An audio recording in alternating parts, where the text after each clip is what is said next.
یہ الحمرا ہے جس کا جاؤ جلال نواب فاروق علی خان اور بیگم حسن بانو کے دم سے ہے۔ دونوں صدیوں پرانی روایات کے قائل ہیں۔ زمانہ بدل چکا ہے، ذہن بدل چکے ہیں، مگر ان دونوں کے سوچنے کا ڈھنگ نہیں بدلا۔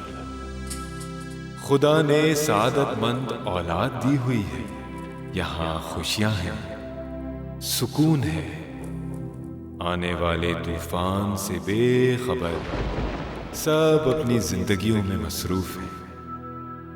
ہماری کہانی آنے والے طوفان کے متعلق ہے۔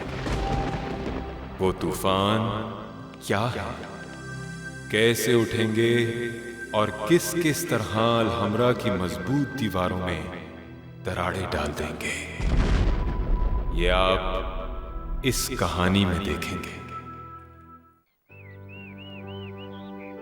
لوگ ٹھیک ہی کہتے کہ اپنی اولاد سے زیادہ اس کی اولاد پیاری ہوتی ہے۔ ہم جب اسے دیکھتے ہیں تو طاہر کا بچپن یاد آ جاتا ہے۔ اللہ کی شان دیکھو کہ بیٹا یہ اظہر کا ہے اور کیا یہ طاہر پر ہے، بالکل طاہر والی حرکت ہے، ایسی ہی وہ بچپن میں ایسی یاد ہے نا تمہیں۔ دادی نیند آ رہی ہے۔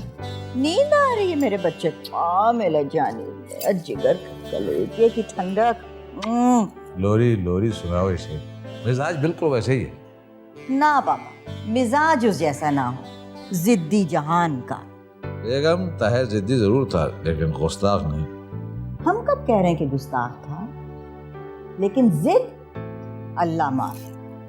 بھائی ایک بار کوئی بات کہہ دی اس نے تو سمجھیں کہ پتھر پر لکیر ہو گئی ہو، مجال ہے کسی کی جو اس کی بات پوری نہ کرے۔ یہ تو کردار کے ٹھوس ہونے کا ثبوت ہے۔ یہی کہہ کر تو آپ نے اسے سر چڑھا رکھا ہے۔ شروع سے آپ نے اس کی ہر جائز ناجائز خواہش کو پورا کرنے کی کوشش کی ہے۔ پہلی بات تو یہ کہ اس نے ناجائز بات آج تک کی ہی نہیں۔ اجی چھوڑیے بھی، وہ اس کی یورپ جانے اور پڑھنے کی ضد، ہم نے کتنا سر پٹخا اپنا، مگر آپ نے ہماری ایک نہ سنی۔ یہاں ہم اس کی شادی کی بات کرتے تھے اور وہاں وہ صاحبزادے تھے غائب تھے۔ 4 سال ہو گئے اس کی نسبت کو۔ یہ تو ہماری بہن کی شرافت ہے جو کچھ کہتی نہیں، ورنہ آپ خود سوچئے، لڑکی والے ہیں، آخر کتنی دیر صبر کریں گے؟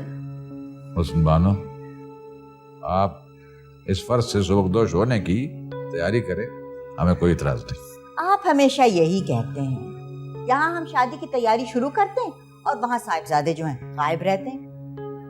ہم شیرین بانو سے جا کے کہتے ہیں کہ وہ تیاریاں شروع کریں، 2-4 روز میں طاہر آنے والا ہے، ہم شادی کر دیتے ہیں اس کی۔